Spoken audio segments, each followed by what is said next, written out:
computer. Hi, Tony. Really nice Hi. to see you again.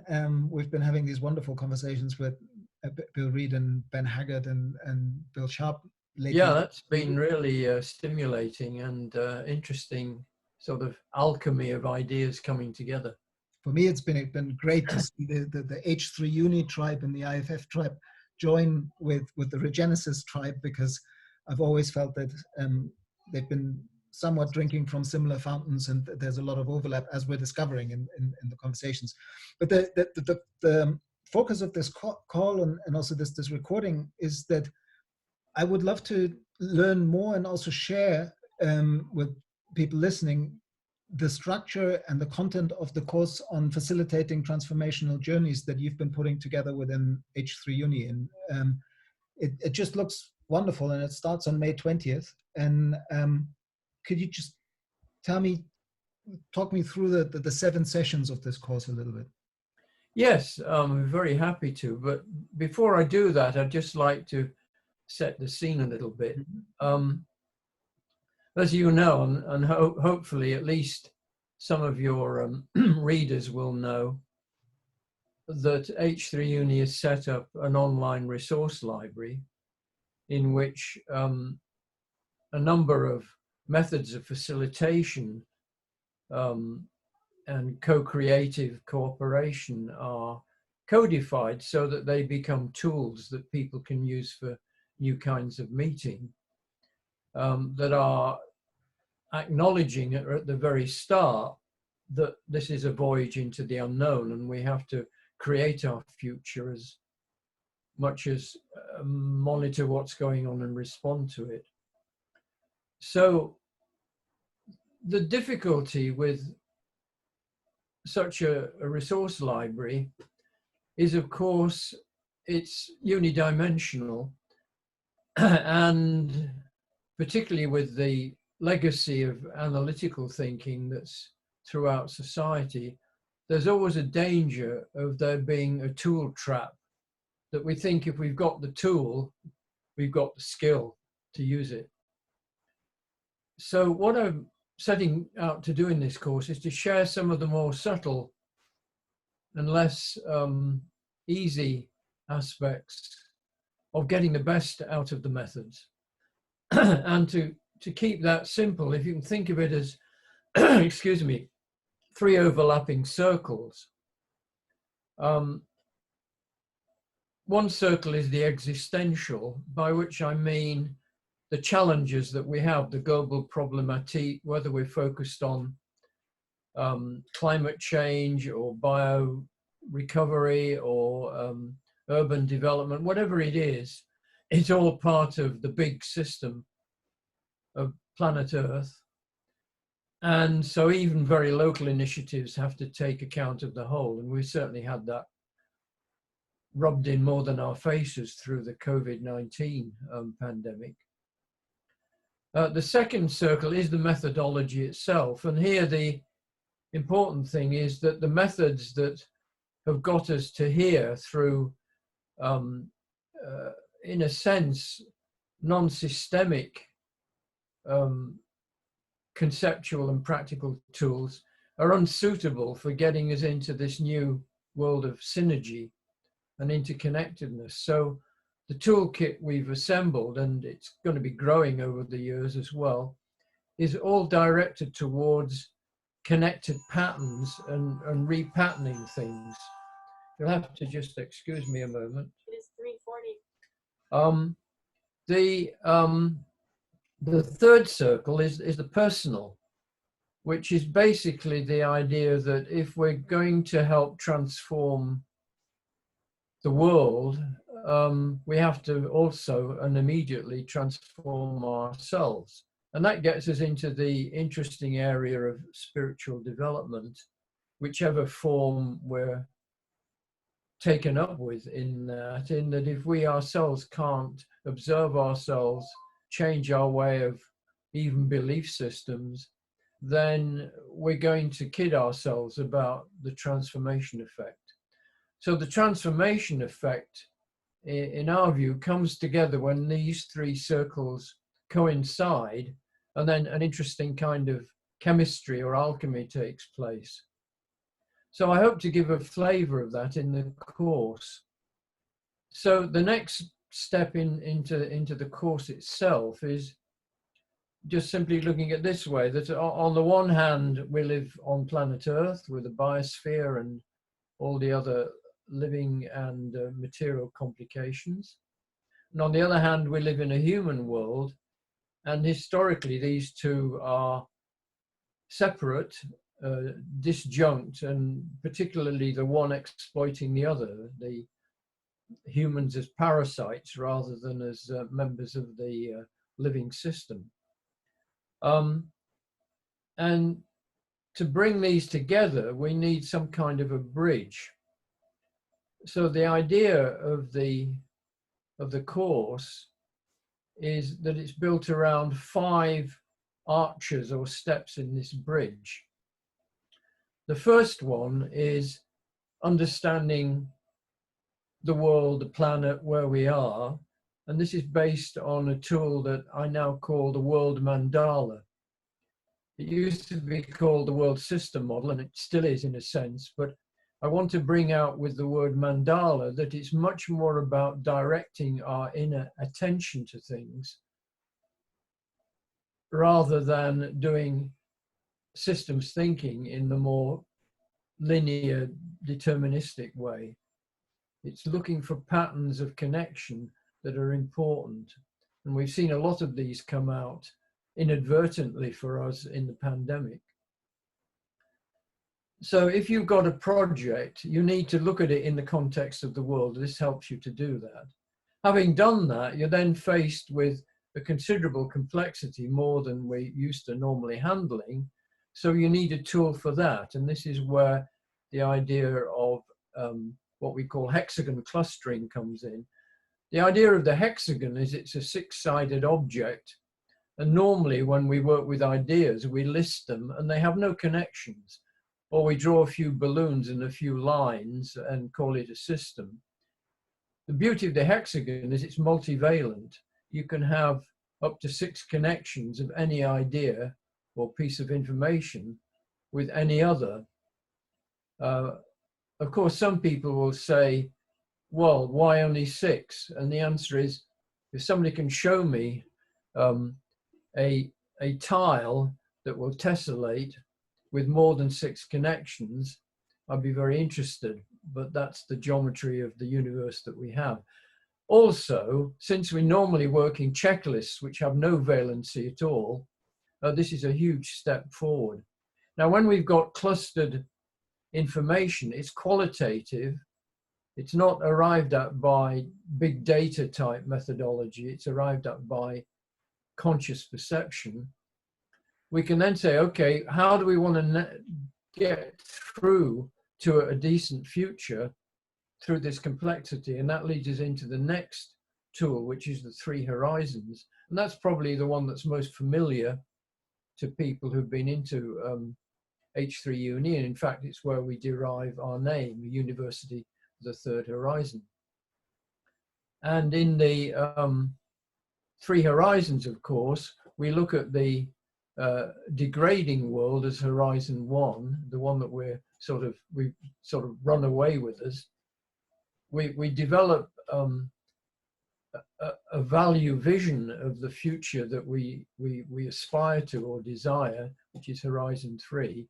But these are in 2 different paradigms, 2 different patterns, and you can't flow from one into the other. This is where it differs from, for example, the McKinsey 3 horizon model. Because horizon 2 is the difficult transition of turbulence, deconstruction, reconstruction, innovation, and is basically riddled with dilemmas. So we first of all, just sorry to chip in when you can. I'm in flow here. Yeah, no, I just wanted to share with you something that happened to me personally with regard to 3 horizons lately.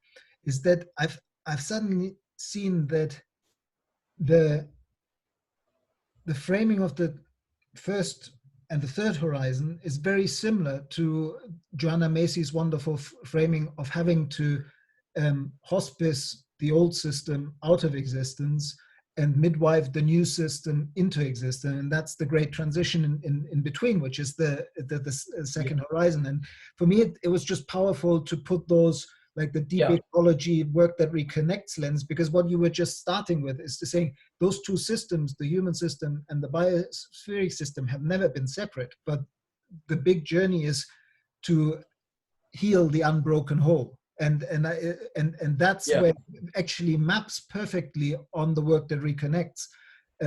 Even if most people look at the three horizon model as something maybe much more mental and less emotional, but it is actually.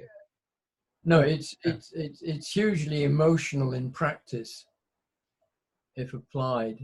You know, it really challenges our belief systems, how we feel about things, what we're willing to let go, what we're willing to take up.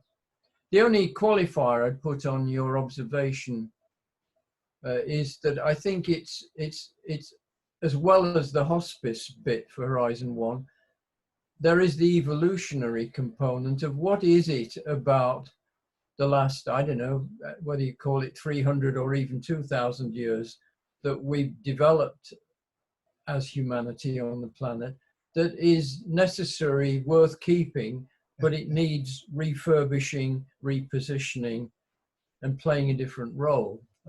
I find that is actually very often when I work with the three horizons with people, when you point, particularly if it's a kind of biased echo chamber group that is all about the third horizon, to kind of look at the red line at the bottom right corner of the graph and say, look, the line is still here. The old system hasn't completely disappeared. What is it that we value and we want to keep having? People really kind of go, oh, wow, okay, that's a question I've never asked myself.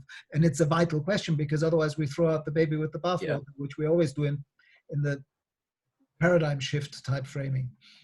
I personally have a preference for holistic health and medical approaches,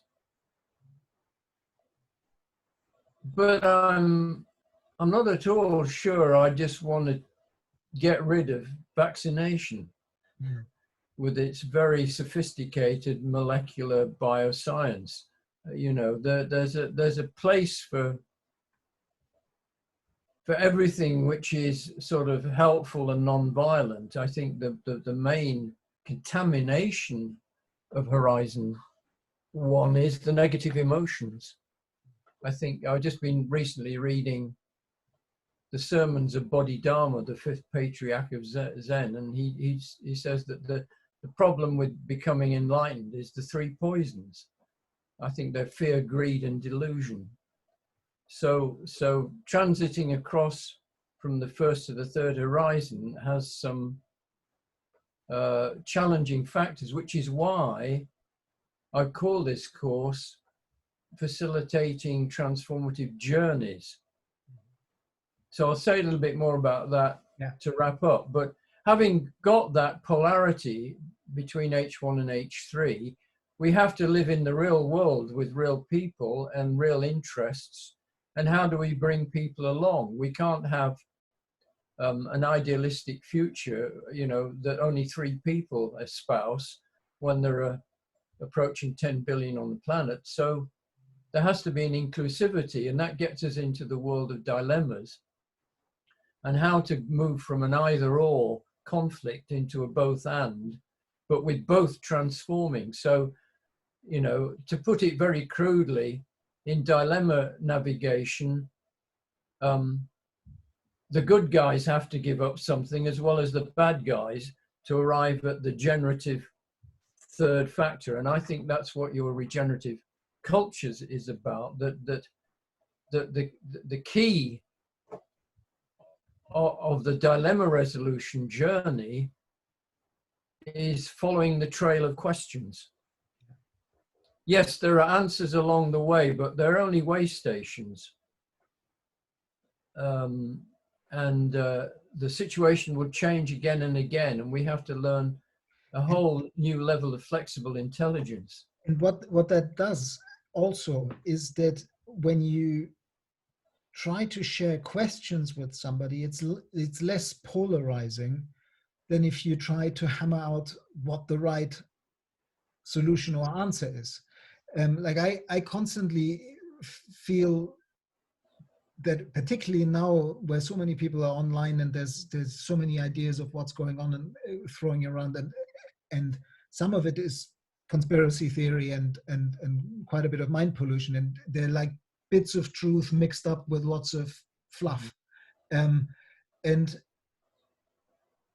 that ends up driving a sort of polarization where people just other people based on, oh, you mentioned the word whatever. Just recently I had somebody go off on me because I was talking about circular economy and giving me all the right critiques of a sort of oversold Ellen MacArthur type circular economy argument, but not wanting to listen to me anymore because they'd already put me into a box of saying, oh, that's one of those people who sell snake oil.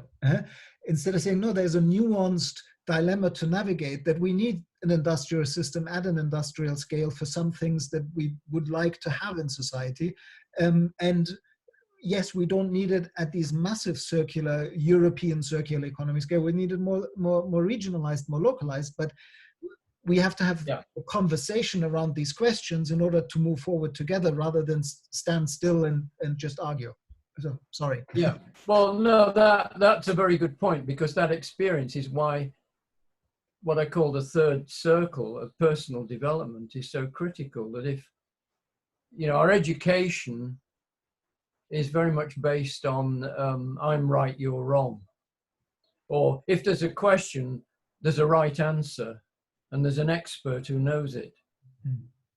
And so part of what our educational mission is to open up that, as you are, the whole world, that it's intelligent questioning that we need, and to play down the right answer.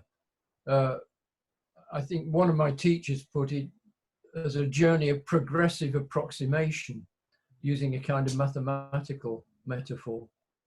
Anyhow, having perhaps found some guidelines of a pathway out of that stage, the fifth stage is convening wise action. And here a group of people together in some way have to bring about a transformational change. And that requires wisdom and balance. And so the use of some form of indigenous wisdom circle is very helpful here, that one of my colleagues has translated into a form that will sit more comfortably in our culture. But the essence of it is, if we're not able as a group to share a consciousness of looking from multiple perspectives simultaneously, and then meditating on that and arriving at the decision is for then. You have to do something, because doing nothing is a decision as well, probably ill-informed. But on the other hand, it's got a half-life. It's only, you know, until your situations evolve, the next cycle of learning and decision-making. Now, having said those 5 things, the course is 7, because the first one is about seeking the necessary synergy. So it brings in the idea of synergy, which I think is a bigger idea than systems thinking, but includes it. And the final session is more on so what we look about facilitating. How do we particularly link these 3 circles together? Now, all that's online, and each session is 2 hours. So the thing that's been exercising is how do we create a kind of, to use a metaphor, a homeopathy of our methods, you know, where a diluted, very small dose of something will actually have the requisite effect at a much more potent level than the usual webinar-ish talking, you know, like this on a webcam. Mm. And so we have some evidence that we can get a little bit better than that. So we're going to carry on that route. and I hope that's great. I've never described it that briefly before. I hope it's not too unintelligible. No, I thought it was really useful. And I mean, I'll share the link to the course description along with this, so people can kind of listen to you while they look at the website. The one question I might have is, those 7 2-hour sessions, what kind of format do you envision for them, roughly? Well, I'm trying to mix a number of ingredients because I think we've all learned that we go nuts after even an hour of Zooming, unless there's a very intense reason for being together. And so 2 hours is actually quite a long attention stretch. But if this was a face-to-face workshop, we'd clearly have, as well as some talking, we'd have some discussion, we'd have some exercises, we'd have some reflective feedback, and so on. So the format will be flexible, but basically there'll be an introduction of the key notion of the method. And since this is a visual facilitation approach, there's a big emphasis on diagrams, but how to use diagrams facilitatively rather than analytically and conceptually. Everyone has to bring a project or more than one project to the course that they are asked to work on as their laboratory for applying the methods to see what they get. Then there'll be feedback on that, and I'll be more in a coaching role to say, well, if you get stuck on that, try this. Or interesting, your observation of getting this work here is just what, you know, Charlie and Mary need in the group, who said they got stuck. You know, so that there's a kind of begins to be a mutual link. And then there'll be a little bit about, you know, where has this been used, use cases, to give people confidence that it can be done. There may be people in the group who've tried some of this and can also share their experience. And then there'll be some quick guidance into the resource library so that people, for any approach, realize they've got a toolkit and a tool bag on the web, and hopefully even enough time for some open Q&A and reflection, just to share, you know, being together as a learning circle. I'm really excited that finally, I mean, this has been cooking for a long time, and the conversations. When was the meeting that we had where Robert Fripp was there and Alfonso Montuiri, the IFF meeting, where we... Oh, wow, that was about 2016, I think. Yeah, and that was really... Early 2016. Yeah. So it's exactly, what, 4 years ago? Yeah. And I thought, well, this is something we've got to do in the next 6 months. Ho, ho, ho. Yeah, it only took 4 years. We're quick. No, what I find really exciting is that the synergy of an earlier version of the five core components conversation we had sometime last September, and this recent development of somebody from a UK council saying, I would like to go on this journey with my counselor and explore it, is just a wonderful example of how this transformational journey could also be offered more in-house. This vision of H3 Uni Inside, where a group of people in a public authority or an organization come together and say, we could learn all these methodologies as we go on the journey with this course together. And then rather than each one bringing their own projects, the whole cohort can actually, between the sessions, work on the method and then get the feedback. I think it's a powerful format, not just as an educational program, but actually as a capacity building program within organizations. Well, as you know, in a previous stage of my life, I worked a lot on the idea of learning organizations and worked with people like Ari de Heers and, you know, the work Peter Senge was doing. And it was always very difficult to get a learning organization. And just listening to you now, it struck me, oh, hang on a minute, maybe we can make a fresh go at this. Yeah. Which would be in marked contrast. I mean, one university in the Middle East has taken this up, asking me to do a short version, as if it wasn't short enough, for a sort of a PhD program, which is more at the researchy academic end. But the real meat and potatoes, as it were, is if I'm allowed to use the word meat these days, is that the you know, getting on with real transformation. I've just read through a paper on the contingency resilience planning for a whole area in northern England, and I'm very impressed with the range and complexity that these almost ad hoc groups of people have to pull together. Yeah. And I think that with these kinds of tools and the kind of confidence of making the journey, hopefully it would be a great boost for that kind of situation. Well, who knows? We might be. I might be working on an opportunity to run this course together with some people in Portugal as well. Well, I think that's really great. Now, I hope that